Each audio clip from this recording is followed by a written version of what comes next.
What's up, guys? So this is gonna be a review of the latest episode of ReZero. After I recorded my reaction, I saw that after about like the 10-minute mark, the mic just somehow muted by itself in Streamlabs. So I don't know what's wrong with that, but yes, like half the reaction is basically just muted. So I don't want to upload that. So I'll just do a quick review instead. You know, it kind of works out because this episode was very dialogue heavy and there wasn't that much going on in the sense of like action or story progression. There was a lot of character development, character progression, but basically this episode we saw the second trial actually begin. But before I get into that, let's talk about the other stuff because the trial was basically the main part of this episode. So the fighting in the mansion is still going on. Garf is fighting Elsa and Frederica went to go get Rem and leave.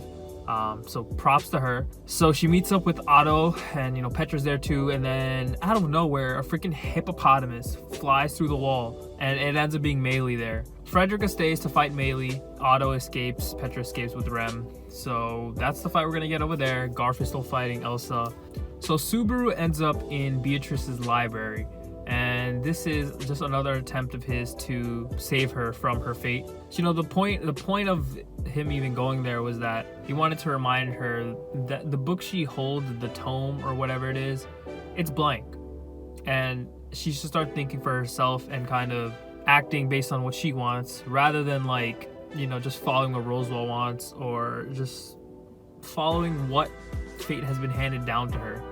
But you know, we also get like Beatrice's true feelings as well when she's like, I've always been, you know, there for people, but people leave me at the end and people kind of forget about me.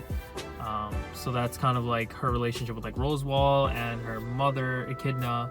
It just kind of goes to show you that once you're stuck in like a certain pattern of getting a certain type of result from your relationships, that it's very hard to break free from that, or it's even hard to like kind of think about a future where it can be different. So Subaru's trying to show her that possibility of a reality like that, but we'll just have to see where that goes. So she kicked him out of the library, but you know, I'm sure he'll be back. So the second trial began, and it's very clear that the themes of these trials, these three trials, are past, present, future.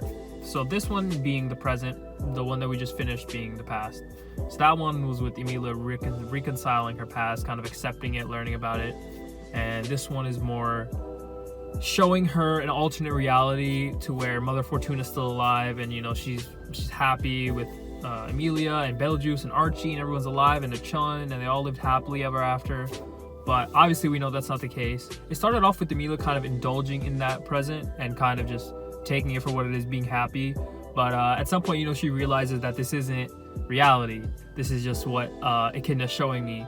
And you can see the maturity that she's gained from the previous trial just based on how she talks to Echidna and how she thanks her for showing her this reality. And it makes sense, right? It makes sense story-wise why this trial wouldn't take as much time as the previous one. Because it's not like Emilia's getting reset to her previous self after the first trial. She's gained a lot of knowledge and wisdom from her first trial, accepting her past, that she's obviously going to use in the next trial. So this one should take less time. So, you know, at the end, she thanks Echidna for showing her this present, and she kind of accepts that, oh, this is a reality that would have been fun and nice to have. It's not the reality she has, but she still respects it, and she still just enjoys being able to see what that life could have been like. We get a big step from Emilia as far as what she wants to be, what she wants to do with her life, who she wants to become. And she says that she wants to become an admirable person.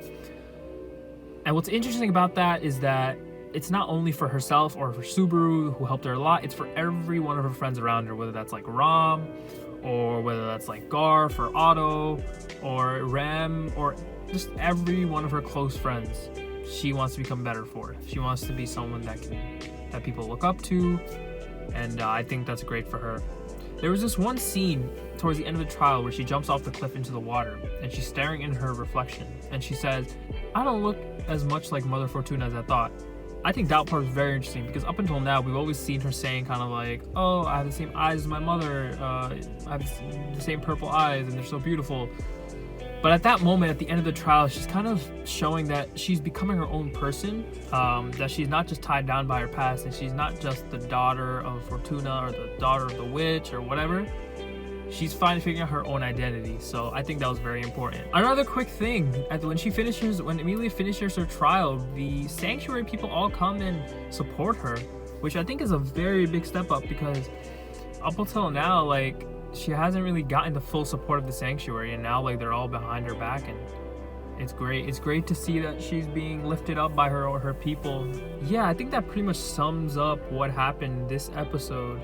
Seems like the fighting is going to continue. I like this format where they have the fighting going on right alongside the trials. I don't think it would be cool if they just kind of left Emilia alone in the trials, and just showed that, or if they just show the fighting. Hopefully next episode we do get more of what's going on between Rosewald, Rom, and Puck, because they're also fighting for the in front of the crystal. So yeah, that's gonna do it for this week's episode of ReZero, episode 22, guys. No reaction this week, but I did want to get my thoughts out because there was a lot of content in this episode, and I did want to kind of dive into a few things about it. So yeah, let me know what you guys thought about this episode down below. If you enjoyed this video, be sure to leave me a like and hit that subscribe, and I'll catch you guys on the next one. Peace.